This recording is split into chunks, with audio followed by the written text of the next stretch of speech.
Hi everyone, I'm Charlie. Thanks for joining me on another episode of the Healthy Home Show podcast. This week, I talked to Simon Jones of Air Quality Matters, who identifies the key indoor pollutants that could be making us sick, like particulate matter and formaldehyde, emphasizing the importance of understanding their sources, including those from fragrances called VOCs, or volatile organic compounds. We discussed the significance of managing toxic loads and toxic environments, alongside the benefits of natural ventilation from open windows. Simon talks about ventilation challenges and compares its implementation in social housing versus the private sector, and stresses the importance of clear communication about ventilation benefits. We also address the employer's role in ensuring good indoor air quality in work from home settings and its impact on employee health. His consultancy Air Quality Matters provides strategic advice and shares knowledge through a dedicated workshop and podcast. I really hope you enjoy the conversation, and please don't forget to subscribe to the podcast if you like learning about how to create the healthiest of homes and lifestyle. Enjoy. Hello everybody, I'm Charlie Lemmer. Welcome to the Healthy Home Show. And today I have with me Simon Jones from Air Quality Matters. Thank you for joining me, Simon. Charlie, absolute pleasure to be here. Thanks a million. So we were just chatting beforehand about all the amazing work that you do around making our homes and workplaces healthy to live in, air quality wise. I've got some really simple questions for you off the bat that I'm sure everyone's always interested in when they talk about air quality, and that's, what are the main culprits when it comes to bad air quality in our homes and in our workplaces? Are there any differences between the two? Should we be looking out for something in our homes versus our workplaces, or are the pollutants pretty much the same across the board? Yeah, that's a really good question, Charlie. And I think one of the problems is there are thousands of potential pollutants of interest that we could look at, both at either in the home or the workplace. The reality is, though, that some pollutants are more harmful than others. And we have a much better idea these days about which ones they are. And there are really 5 or 6 areas of concern for us that we have to pay close attention to in the home. So from an air quality list perspective, we're looking at things like particulate matter. So that's fine particles that float around in the air that when we breathe them in, do us some very specific harm. There are chemicals that we introduce into our homes, either through our activities or through the building materials that we put in there. Chemicals like formaldehyde, which are carcinogenous and cause us long-term damage. We have gaseous pollutants from things like combustion. So nitrogen dioxide is a good example of that, from when we're cooking or introducing traffic pollution from outside into the home that cause us harm. And we have other things like radon that can come from the ground up into our homes, and ozone from electronic equipment in the home, and so on.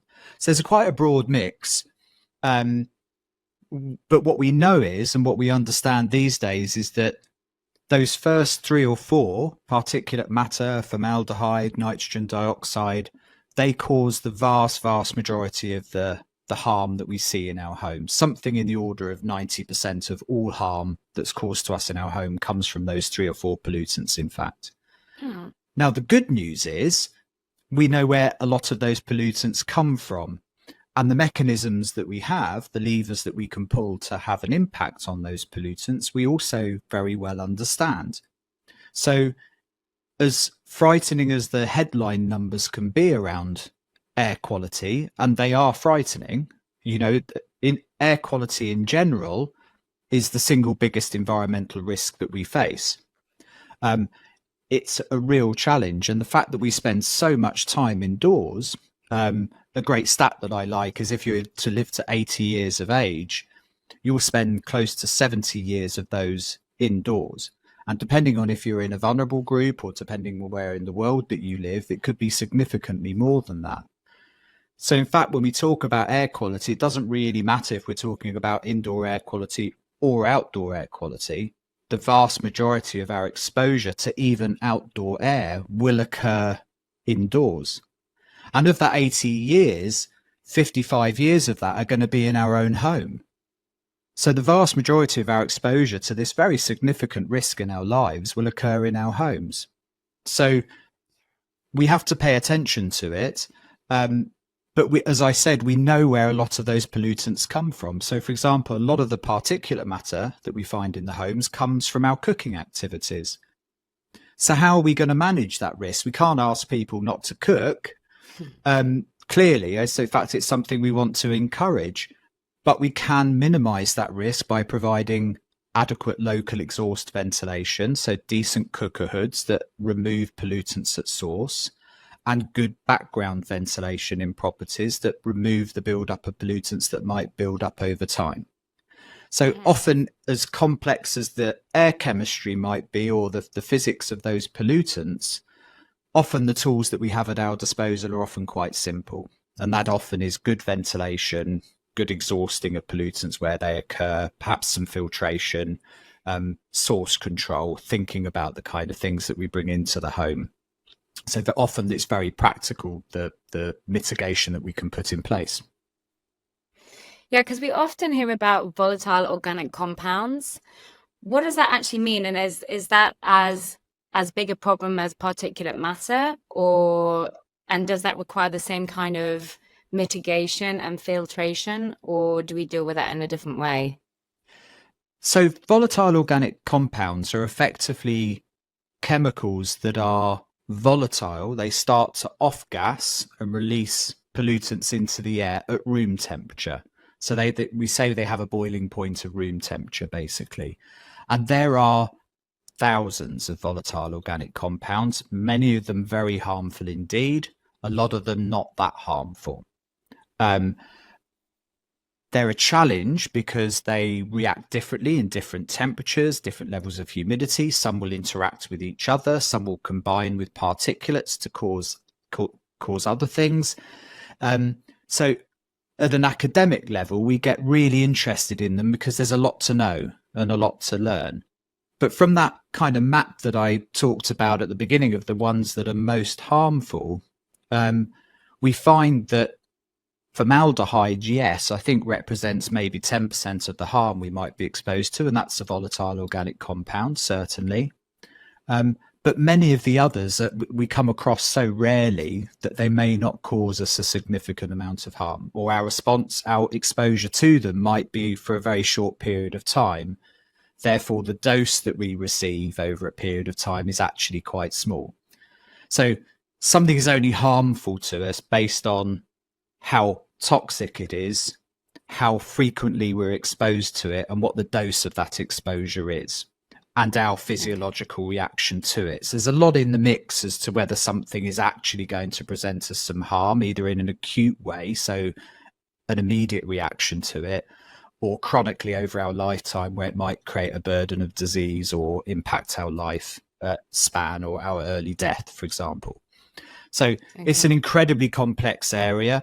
But generally speaking, I think the more we're aware of the kind of chemicals that are of interest to us and can cause us harm, and the more we bring products that have less of those into the home, the better in general. Yeah, because one of my pet hates is actually fragrances. I'm quite sensitive to all the chemicals and the smell. It drives me mad that everywhere you go these days, even if it's not people burning candles in their own homes, you go out shopping and it seems an obsession with all these shops that they're blasting out all these kind of fragrant smells, which are meant to lure people apparently into the shops, but have completely the reverse effect on me. Have you found that, that our obsession with fragrance is basically damaging our health? I don't know about damaging our health, but I went in at Christmas with the family into one of those soap bomb shops in Brighton. Was it Lush or something? One of those ones? Lush, yeah. I managed about a minute in there before my eyes were streaming, and you could feel it affecting you, like going, how does anybody work in here for 5 days of the week, 6 days of the week? That can't be good. I mean, we know certain VOCs that find their way into fragrances do have a very definitive impact on us from a health perspective. So one of the most common that we see is something called limonene, which listeners will probably guess smells of lemons. It's a carcinogen, in fact. So anything in your home that smells zesty fresh in the form of floor cleaners and things like that, there's a chance it would contain limonene. Similarly, pinene, you could probably guess, smells of forest. So anything that smells of pine forest may contain pinene in it, which equally is harmful to us. So yes, it's an increasing concern of mine. And when I was talking about the general harm that these pollutants cause, that's at a population level. That doesn't mean that individuals don't become particularly sensitized to VOCs or certain VOCs, and it becomes a real acute issue for them. And a body will build up over a period of time an intolerance for certain chemicals, and you'll end up with allergic reactions and exacerbations of things like asthma and lung conditions and all sorts of things, or even skin conditions, and you name it. So these things are a real concern for sure. Yeah, absolutely. I mean, I talk a lot with clients about your toxic load, and, I kind of try and reassure them that there's no way that we're going to avoid every single toxin in our environment, but it's more about our toxic load and our exposure to all of them over a long period of time, as you say, which is why I feel it's really important to, drink a lot of water so that you're kind of getting rid of toxins out of the body that way, or even, I'm quite into my saunas, so you're kind of detoxing the body that way, because otherwise it just seems that we're eating pesticides on our food, we're drinking contaminants in the water, there's everywhere we go we're surrounded by a toxic soup. So what's your view on detoxing? Do you think that helps, or do you just think just stay away from the contaminants in the first place? I'm more of a building engineer than a human health centered person, so I'm probably the wrong person to ask that. My perspective tends to be more on the roots of exposure to these pollutions and trying to limit those. I have much less knowledge on their impact and how you deal with that once it becomes a challenge to detox. But certainly the chemical load that we've introduced into our built environment doesn't just stop at the quality of the air that we breathe. We're exposed to it in contact with our skin. We digest, 100 grams a day of dust or something from coming into contact with things. All of those contain all sorts of nasties. Without question, we're exposed everywhere to these pollutants, and some of these are forever chemicals. They're particularly nasty and long lasting, so we just don't know how we're going to deal with those, and I don't know if there is any detoxing from some of those chemicals. They bind so well with things that there probably isn't any reversing out of your exposure to them. But from a building engineering perspective, I try to keep things as simple as we can, because we can get completely overwhelmed to just the sheer scale of chemicals and pollutants that we can be exposed to. The sheer complexity and scale of some of the numbers and the way we describe them and their interactions with each other can freeze us in fear, to be honest, of understanding any kind of way to navigate out of them. But the way we manage risk in the built environment gives us a real clue as to how to best mitigate these challenges, because you can't eliminate risk, obviously, and nor are we asking people to. The cooking one's a really good example of that. We really don't want people not to cook in their homes. That would be devastating to human health, obviously. Yet it is one of the most significant pieces of harm we're exposed to from an air quality perspective in the home. So it presents an interesting challenge in how do you frame risk and how do you build up a picture of risk that people can mitigate that as well as possible. And a really simple example of that is something like cooker hoods. When have we ever seen a proper specification for a cooker hood? It's an aesthetical decision. You want a wooden one to go with your wooden kitchen. You want a modern one to go with your modern kitchen. If you're a developer, it's a cost choice. What's the cheapest possible piece of rubbish I can put in with a kitchen, because it's not going to increase the value of the home. So they tend to be the worst designed piece of ventilation ever in a home, literally designed to make as much noise as is humanly possible and never be used. Yeah, that's a great point. Isn't it? Like literally they are, if you were to design something to be as annoying as possible, you'd probably come up with a cooker hood. Yet it could be the most significant piece of ventilation infrastructure we have in a building.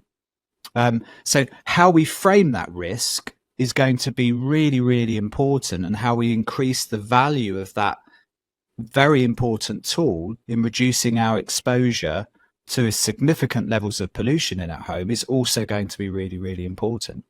Yeah, because from my experience of developing property, to be honest, a cooker hood has always been thrown in as like a kind of like pack with the kitchen pack, and a lot of them aren't even kind of ventilated to the outside. It's just a kind of layer of charcoal or whatever that's kind of meant to absorb all the smoky air that's coming up. So yeah, that's an amazing point. I've never thought about that before. There should be different grades, presumably, of air filters or of cooker hoods, basically, when you're designing kitchens, because actually that was going to be my next question to you in terms of like air filters, etc. Are there different grades of air filters, or are there certain ones that filter out certain contaminants and others that do others? Because I know from my experience of water filters, basically, sometimes you have to get a mix of them going on to actually filter out both the inorganic and the organic contaminants.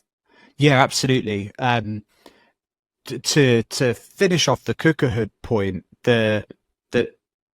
what listeners need to understand is the reason we get so excited about particulates is that what might be safe for us to ingest or to have on our skin isn't necessarily safe for us to breathe in deep into our lungs and be absorbed into our bloodstream directly. And in fact, there's evidence that some of those particulates through the nasal cavities will actually transition directly into the brain. So we're introducing things that may be coated in our food or in the oils that we cook with, that when we cook at high heat, we vaporize. So even if they're quite healthy to eat, potentially, does not mean we should be breathing them in. And that's the particular challenge of cooking pollution, is that those lovely smells of bacon that waft up the stairs on a Saturday morning, as enticing as they are, we really shouldn't be breathing those in. So we have to deal with them as much as we possibly can at source, because I'm not going to tell anybody not to have a nice bacon sandwich on a Saturday morning. You lose at least 90% of the room the moment you talk about that. So clearly we have to locally exhaust better. So one of the best ways to do is just to exhaust pollutants out of the building completely. But another way of dealing with it is to filter. And for example, some of those particulates may be present outside that we're bringing into our home from outside, from traffic pollution and so on. So maybe up to 50% of the particulates in the home could, depending on where you live, be coming in from outside. So when it comes to filters, there are a whole host of filters that we use to deal with air quality in general. And they start with very coarse media filters. So filters that are designed to catch stuff in the air that's quite large. And they're generally used to protect equipment.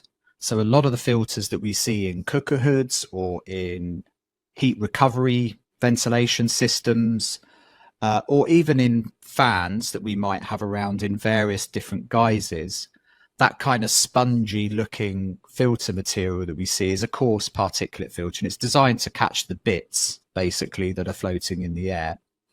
We then start moving to more fine filters, and this is where we start to hear things like HEPA filters or MERV 13 if you're in North America, if there's North American listeners here. There's a range of filters that get more efficient at capturing finer and finer particles. The trade-off with doing that is that they offer up more and more resistance per square inch of that material, so that there's this trade-off between the capture efficiency of a filter and how much air you can move through it efficiently. And so depending on your use case will depend on what type of filter is most efficient for that kind of use. And there's quite a good argument floating around in the built environment around the benefits of having something that's extremely efficient, that captures something in one pass, versus something that's less efficient and can move more air but capture it maybe in a couple of passes. I like to get people to imagine a fish tank that you stick a filter in that isn't cleaning the water completely, but over a period of time it moves the water through and will clear it over a period of time with several passes, versus something that's super efficient is going to clean that water in one pass but might block quite quickly.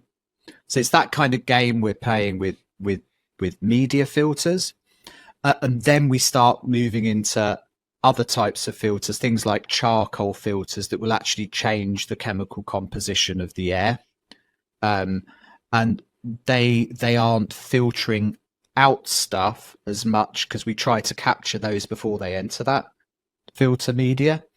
But what they'll do is chemically or physically change the characteristics of something that's passing through it.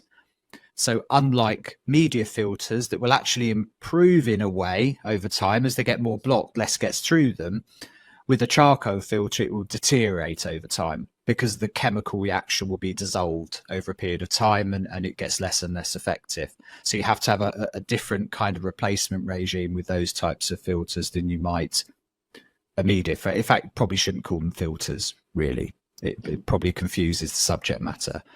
And then increasingly now we're talking about additive type processes, other type of ionizing UV type approaches that will again have an impact on the air itself, kill viruses, break cell walls down, that kind of stuff.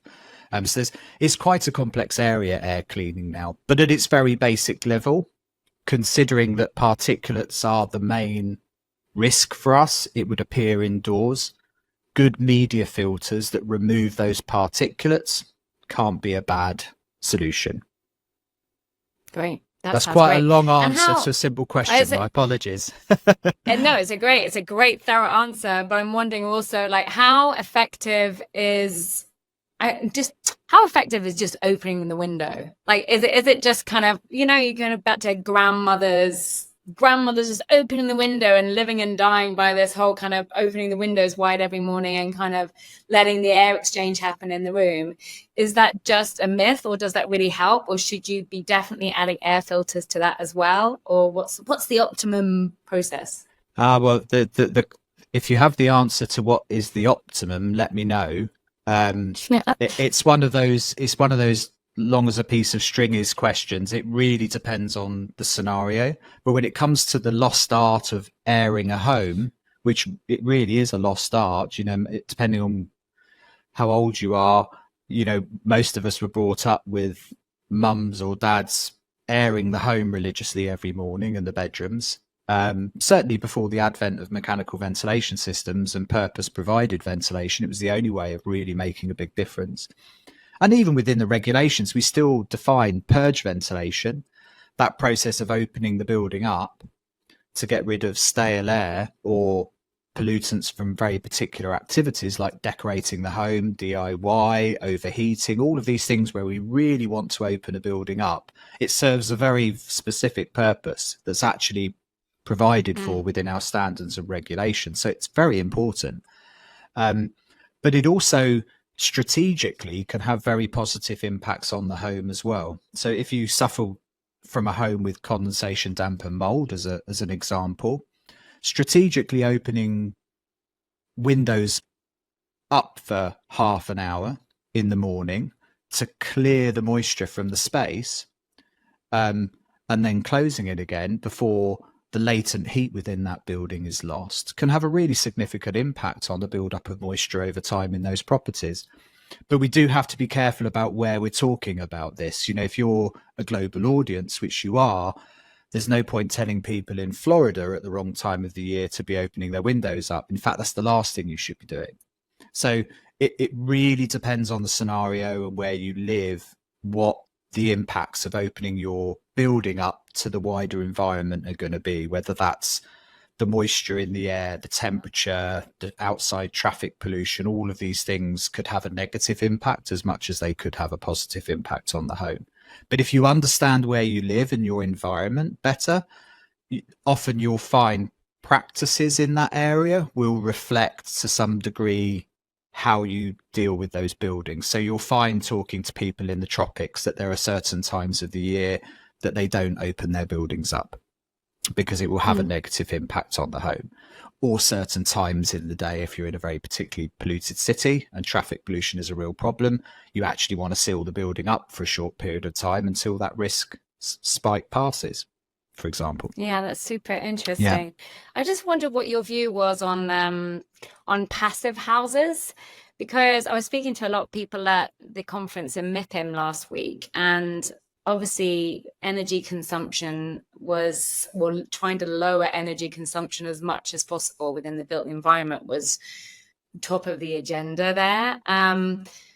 But from a health perspective, sometimes I think, is it optimum that we have these spaces that aren't kind of shifting air very much and aren't losing energy very much? Great, but is that going to be healthier for us as humans?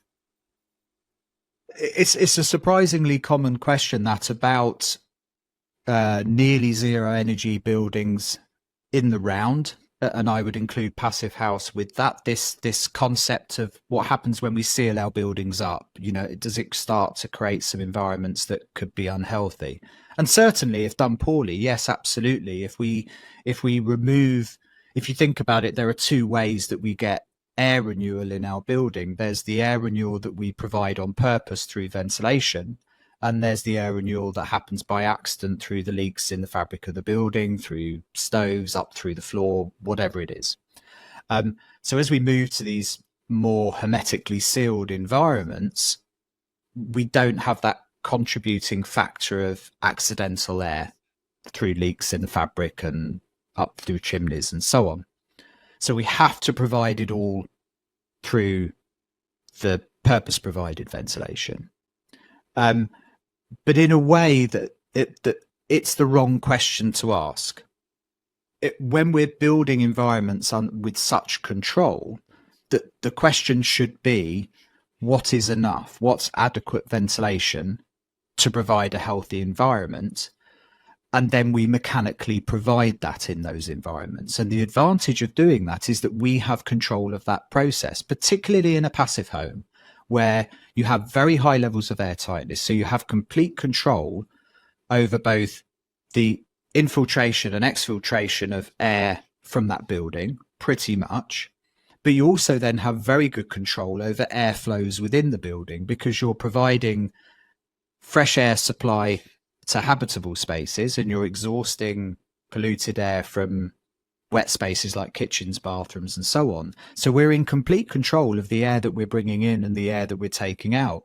So the evidence, actually, when you look at air quality in passive houses, and definitely certified passive houses that have had the quality assurance part as part of that build process, the air quality invariably is better on the whole than buildings that aren't passive houses.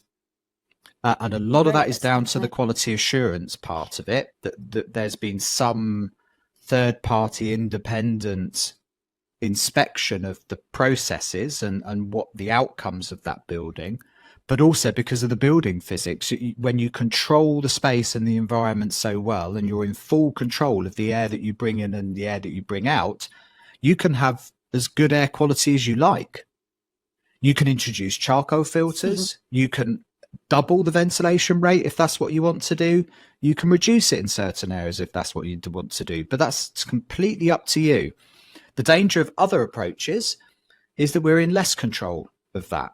So if we want to control our exposure, particularly to one of the most significant risks we face as a human species, which is air quality, my argument would be that we want to have as much control of that. There's enough uncontrollable elements to the built environment without adding another one that we don't need to. So my view generally is if you can take control of ventilation in a property, take as much control as you can, because then you're in control of the dials. And if you don't think it's enough, you can turn it up. If you think it's too much, you can dial it down. But that's now a risk within your control.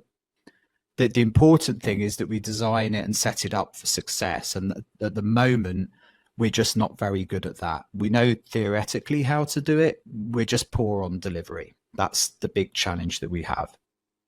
Absolutely. And I know that you do a lot of work with River Clyde Homes. How have you found developers embracing the importance of installing systems like that into their new homes? So River Clyde Homes is actually a social housing organisation up in Glasgow, and I do a lot of work with social housing organisations, both in Scotland, the UK and Ireland, and further afield, in fact. And one of the interesting things about organisations that manage social homes is they have a vested interest in both the success of systems that go into those properties, because it's their property that they have to look after in the long term, but they also have an interest in the health and well-being of tenants, because if their tenants aren't well looked after, they don't pay rent, quite frankly.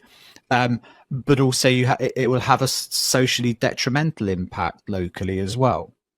So they're often, even though they're organisations with the least money often in the built environment, they're one of the sets of the built environment that has probably the most interesting good outcomes in the sector. And even though they get a hard rap, and we've all seen that with things like Awa Bishak and damp and mold and some of the standards that have been piling through, actually they're one of the better performing pillars of the residential built environment out there.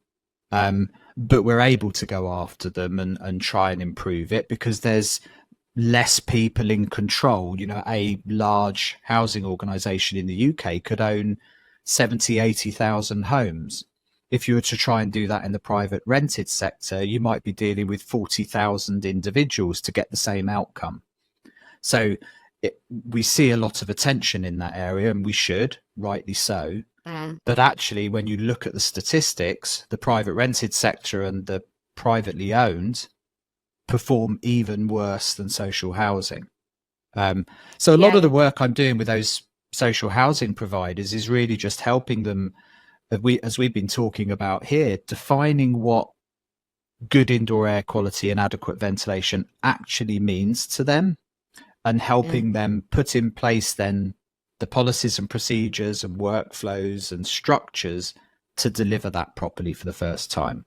Because what's tended to happen with ventilation in the past has been, when a fan breaks, we send somebody round to replace the fan. We've never stopped to ask the question of actually what does that building need, and is the solution we're providing meeting that requirement? We've just replaced like for like, or systems with different systems, and we've been left in this position now with ventilation and air quality in housing particularly, where we don't really know what good looks like. But it's because we've asked the wrong questions. We've never really stopped and said, actually, as we were talking about earlier, how much is enough? Like, what do these buildings actually need for the circumstances and pressures that they're under? And are the solutions and things that I'm putting in place capable of doing that? And if I can't afford to do all of that all at once, what does that roadmap look like? Absolutely, because I think, as we were discussing earlier, one of the difficult things I think for the future is going to be where the responsibility falls. Because, I mean, I suppose it's a bit more straightforward in social housing, but if I look at the private rental sector, I think it's going to be difficult to know where the responsibility falls in between. Maybe landlords aren't doing enough in terms of ventilation or good quality windows, but perhaps the tenants aren't doing enough in ventilating the property. Maybe they're drying their clothes inside. Also, if the buildings were built at a certain time and maybe they're not made very well or built very well, let's say, for this kind of ventilation, then it's really difficult then to pin the responsibility on any one person. What's your thoughts on that? Yeah, well, I mean, it's the classic argument of split incentives, isn't it? We see this in real estate, particularly. I know you're well AP as am I, that arguing for the case of better, healthier buildings in general has to stack up for the stakeholders that are involved in those buildings. And this is where we talk about split incentives. The value that you might bring to a tenant may not have an impact from a value perspective from a landlord or a provider or a real estate owner. So you have to build up the business case and the logical cases for all of the stakeholders in those groups. Yeah. And where necessary, have the regulations and the sticks to set the benchmarks and the boundary conditions that they shouldn't stray outside of. And the housing sector is no different from that, really. Everybody in housing has a responsibility to provide housing that's fit for habitation, right? And part of that is the broad church that comes under adequate ventilation.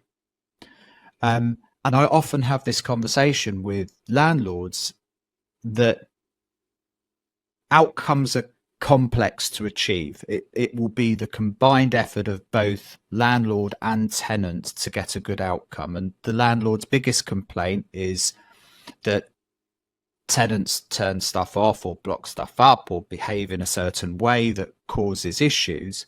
And that may or may not be true. Certainly the dial over the last few months, if not year or so, has been that we've got to stop calling it a lifestyle issue, that many of the things that we attribute as problematic in the home, actually, if you were to think about it fairly, we all do.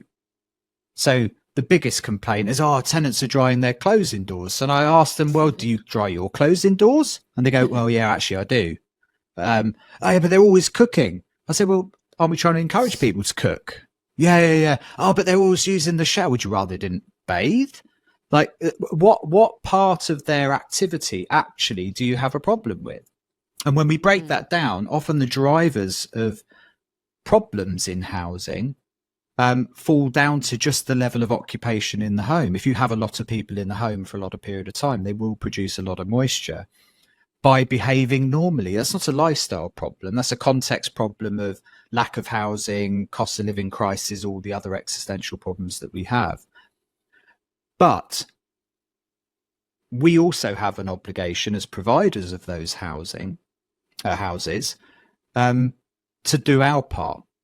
And it's very difficult to ask other stakeholders to change behaviour or see things from a different perspective if we're not meeting our obligations. And the hard reality is, and this is every time it's looked at, and I think this is perhaps something for listeners to try and recognise, certainly in the context of Europe in general, and I'll include the UK in that for the point of this discussion, every time this is looked at, and I mean every time, the level of compliance with even minimum standards when it comes to ventilation is woeful.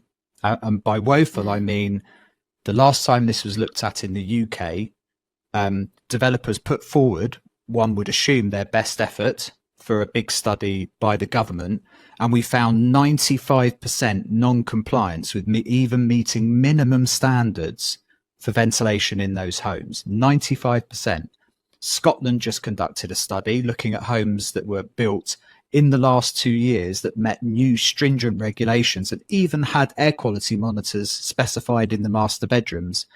65% of those homes were significantly underventilated. And this is reflected across Europe. So we have to recognise that, and I say this when I'm talking to housing providers, if we understand that the starting point is that probably in the order of 3/4 of the homes that we're providing are inadequately ventilated, we've got some work to do on our side before we start talking about lifestyles and whether people should be drying clothes indoors. Absolutely. That doesn't mean that housing providers are going to be able to fix everything in one go, that this is going to be a thing that requires a long process of improving our homes over time. But we've got to start from a point of honesty. And there's no point saying, well, we replaced the fan in the bathroom 3 times and you're still turning it off. That's the wrong question. Why have you replaced the fan 3 times and a homeowner feels like they have to turn it off?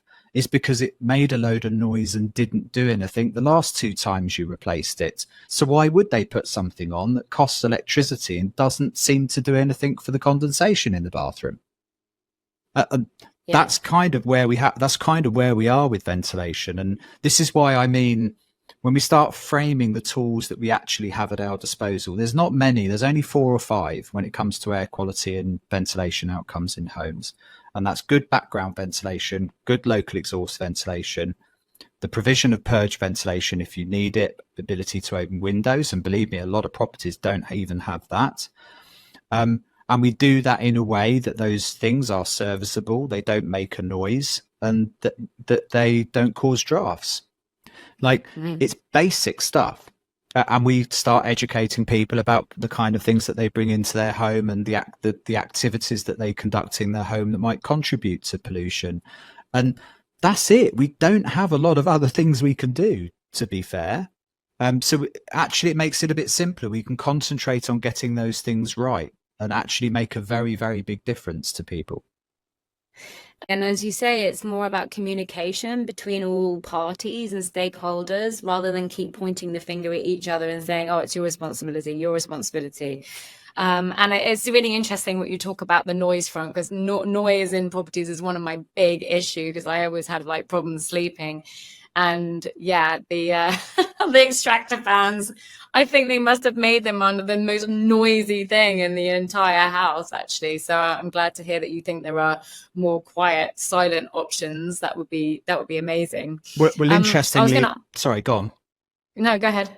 Yeah, well, interestingly, you say about the bathroom fans causing noise. That's an outcome of where the industry has gone. What happened is because we don't value ventilation, there was a ventilation approach, which was the intermittent bathroom fan that was supposed to extract at a reasonable level when you use those rooms to supplement natural ventilation, the airflow through holes in windows and walls and so on when they weren't on.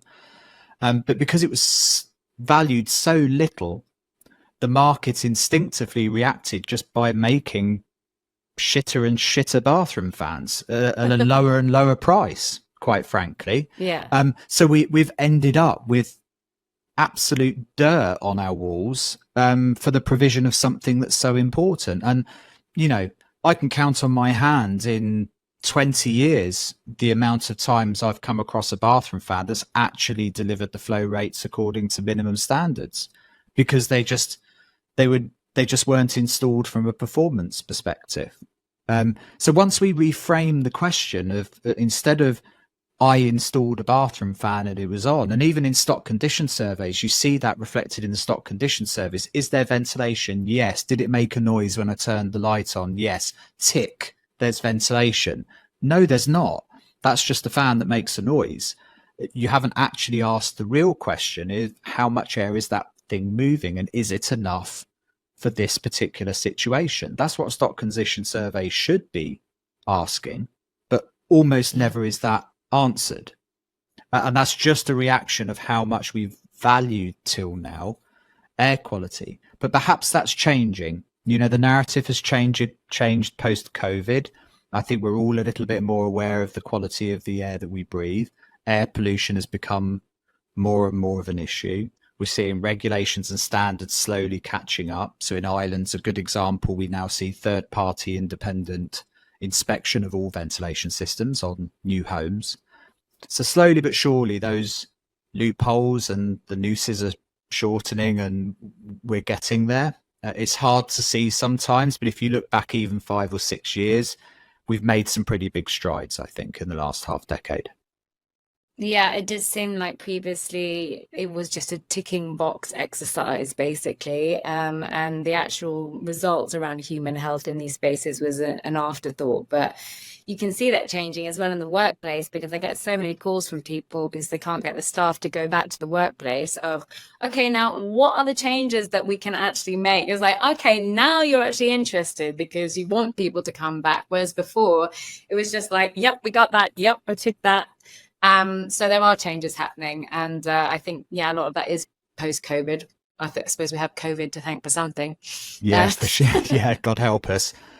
Interesting you mentioned the work back to work thing. The thing that absolutely melts employers' heads is understanding that probably 3/4 of the homes that their staff are in are probably underventilated.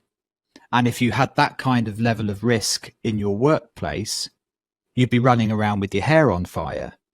So the reality is, particularly if you're like a big company in the knowledge economy, which is where a lot of these big fancy buildings, the LinkedIn type headquarters that are trying to attract people back with really amazing offices, probably a large swathe of their workforce are right now sat in the bedrooms that they went to bed in last night, trying to work in an environment that didn't meet the standards last night when they were in bed asleep, and don't meet them now. If they're in private rented accommodation, probably somewhere between 30 or 40% of their staff that are in private rented accommodation are living with condensation, damp and mold. So we are actually putting large swathes of our workforce, which have a direct impact, particularly in the knowledge economy, on our bottom line in direct harm's way. But it's an incredibly complex jigsaw puzzle to unpack, because crossing someone's threshold and interfering in the performance of their own home is a really difficult Rubicon to cross. And we've seen that with ESG and how you calculate scope 3 emissions and things in those spaces. It's a very hard one to countenance, but it is a very, very real risk. And when I have conversations with employers about it, you just sit there, go white. You see them going, oh my God, I never even thought of that. And I said, look, like, how much value is locked up in the knowledge of your workforce that are currently sitting in bedrooms with CO2 levels at 3,000 parts per million, that you've got no visibility or control over the outcome of that environment? And the chair of the Health and Safety Authority of Ireland, actually last year, I was at a conference with them, said, be under no illusions that as an employer, you have a responsibility for the health and safety and well-being of your employees, no matter where their place of work is. So wow. you have an obligation. Yeah. And if you read any of the regulations, UK, Ireland, elsewhere, they pretty much all say that you have a responsibility as an employer for the environment that your employees work in.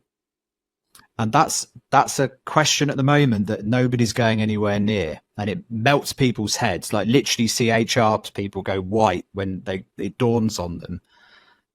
You know, I couldn't agree more, because I mean, I had this conversation all last week, actually, because I find that obviously when we trained in the WELL standard, everything was focused around the commercial environment. And so I'm relieved to see that kind of being transported out into the residential environment at the moment, because I always tell people, I mean, it's amazing that you're focusing on your workplace and making it into an amazing space to optimize people's health. But if the second that they go home, they're kept awake all night, basically, because their neighbors are playing, I don't know, like video games all night until 5 o'clock in the morning, or there's a bad light coming in from the street lamps, and so you can't sleep.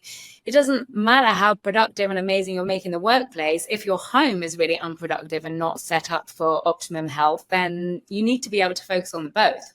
Yeah. And this is where perhaps the workplace will start to have an impact on how we frame health and well-being, and particularly performance and absenteeism, and probably even more damaging presenteeism, that turning up to work when you're at 3/4 of your mental capacity because you feel you have to, or you say, oh, I'm feeling ill today, rather than calling in sick, I'll just work from home.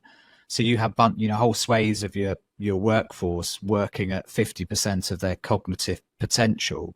Like, this stuff has, the 330-300 rule of real estate. I think that's always very profound, that so much of your bottom line is bound up within the cost of employees and salaries and staff and potential.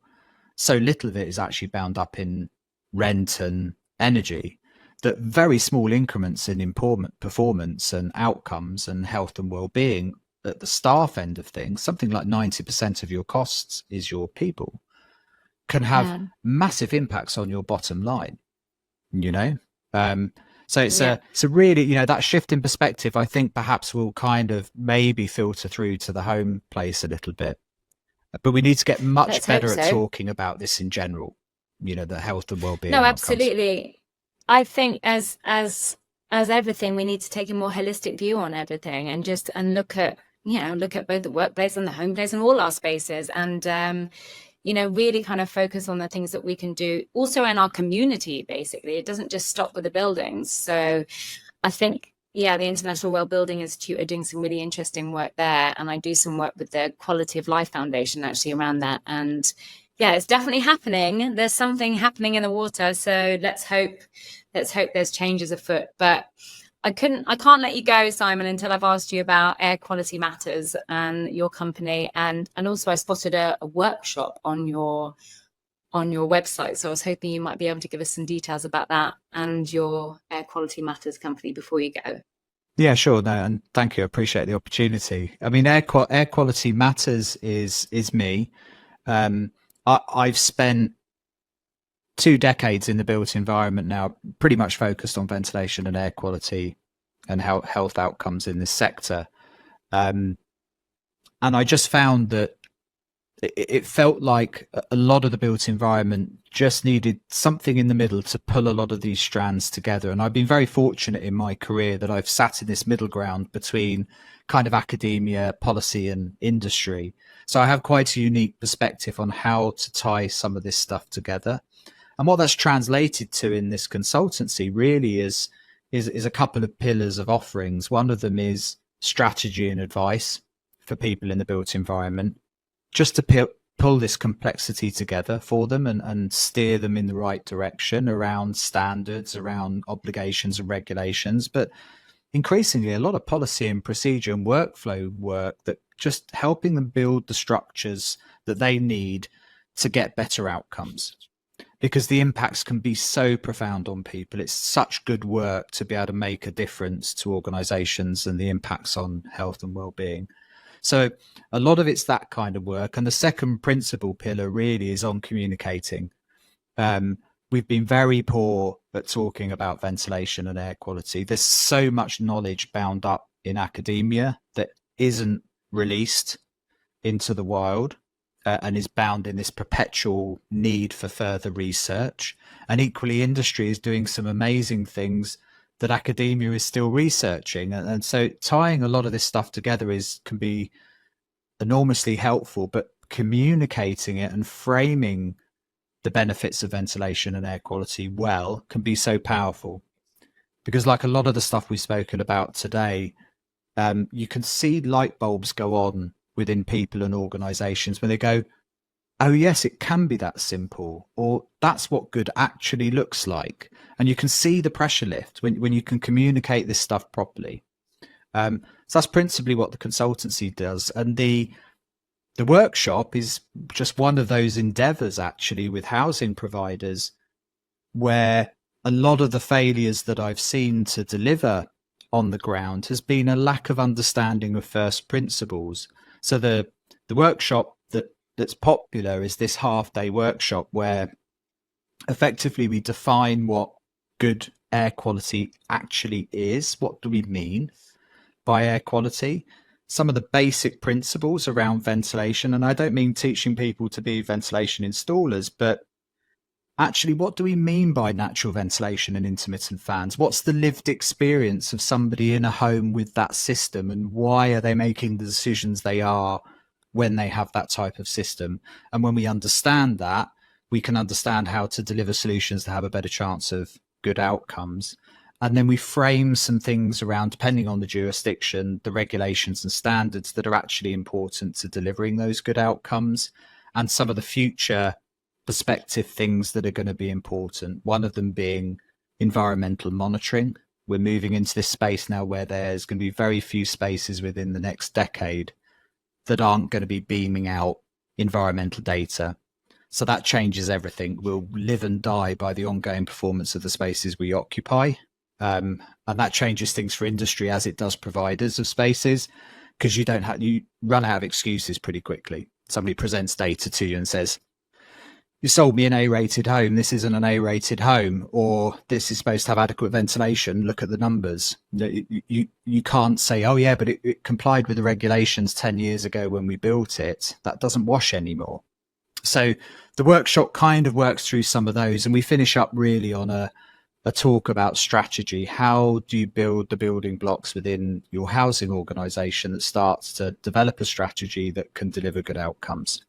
And it's been very popular, that one, actually. It's quite a useful tool for people. They come away going, never seen it like that before. So yeah, that's the workshop. Yeah.